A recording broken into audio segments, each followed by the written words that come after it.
Picture a US Navy P-8 Poseidon, a high-tech reconnaissance plane soaring over the vast Pacific Ocean. Its mission is routine: gather intelligence, monitor international waters, and ensure freedom of navigation in a region critical to global trade and security. The crew is focused, scanning radar screens and listening for radio signals. Suddenly, an alarm blares. A fast-moving object is closing in. Within seconds, a Chinese J-20 stealth fighter jet streaks into view, pulling up, dangerously close to the P-8. This is no ordinary flyby.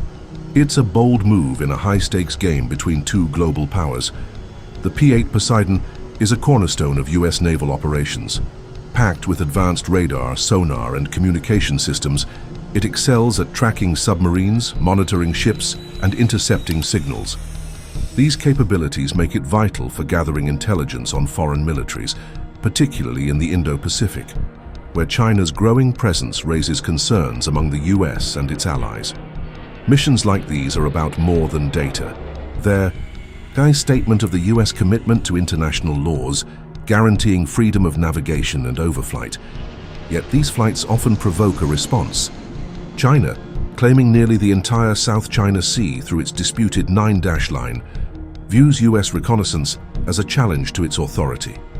Beijing has fortified artificial islands with airstrips, radar, and missile systems, turning the region into a heavily guarded stronghold.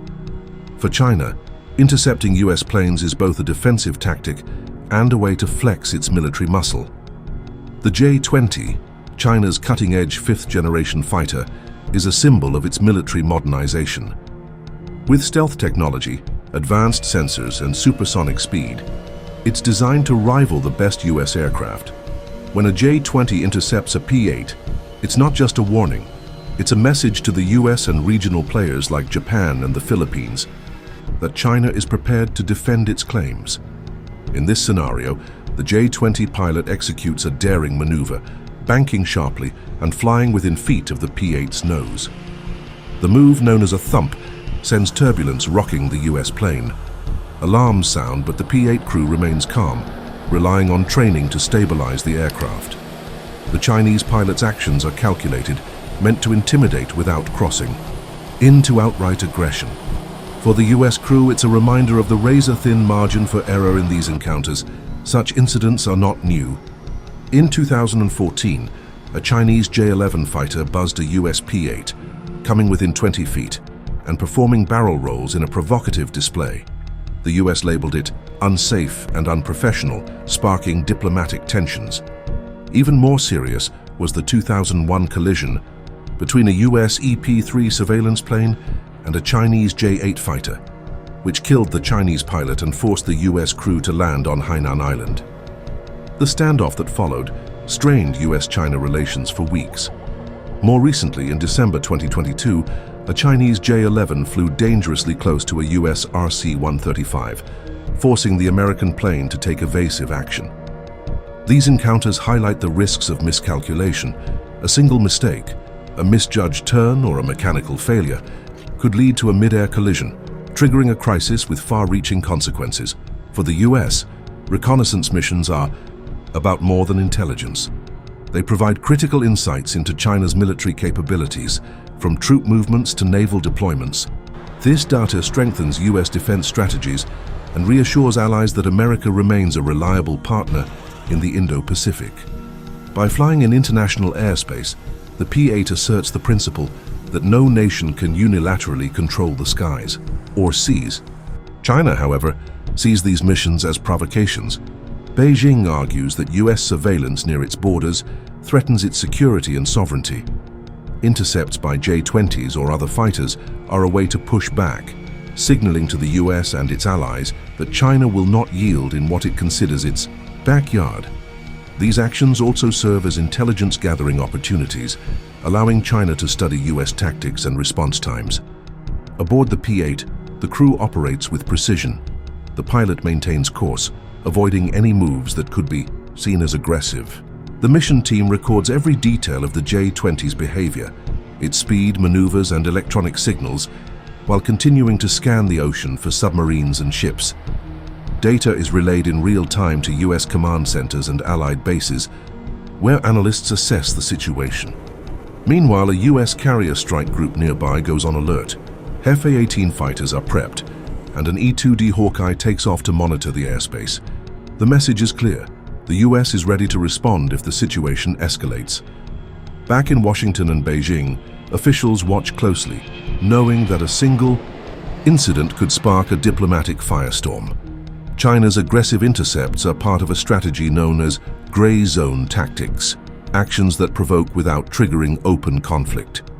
By flying dangerously close or performing stunts like inverted passes, Chinese pilots test US resolve, while avoiding actions that would justify a military response. For the US, the challenge is to balance firmness with restraint. Altering course might signal weakness, but holding steady risks further provocation. In this encounter, the P-8 holds its path and the J-20 eventually breaks away. The US crew logs the incident, and reports are filed for review by intelligence and diplomatic teams. Protests may be lodged, and allies will be consulted to reinforce a united stance. For the crew, the mission continues, a testament to their training and commitment. The South China Sea is more than a body of water. It's a battleground for influence. With trillions in trade passing through its routes, the region is vital to global commerce. China's territorial claims overlap with those of smaller nations like Vietnam and the Philippines, creating constant friction. US missions like the P-8s are a counterweight, ensuring that no single power dominates the region. As both nations advance their militaries, China with stealth fighters and the US with AI-driven systems and hypersonic defenses, these encounters will likely grow more frequent. The challenge is to manage them without letting a small mistake spiral into conflict. Diplomacy, clear communication, and robust protocols are essential to keeping the peace. These aerial standoffs are snapshots of a larger struggle for dominance in the Indo-Pacific. They test the skill and nerve of pilots and crews, while shaping the rules of engagement for future encounters. The US Navy's focus on professionalism and restraint has so far prevented escalation, but the risks remain. How should the US respond to such provocations? A tougher stance might deter aggression, but could inflame tensions. Continued restraint and diplomacy prioritize stability, but may embolden China to push further. The answer lies in a mix of strength, alliances, and dialogue, ensuring the US remains a force for freedom while avoiding unnecessary conflict. The skies over the South China Sea will remain a flashpoint, reflecting the delicate balance of power in the 21st century. For the crews who navigate these encounters, every mission is a reminder of their role in safeguarding security and stability in one of the world's most critical regions.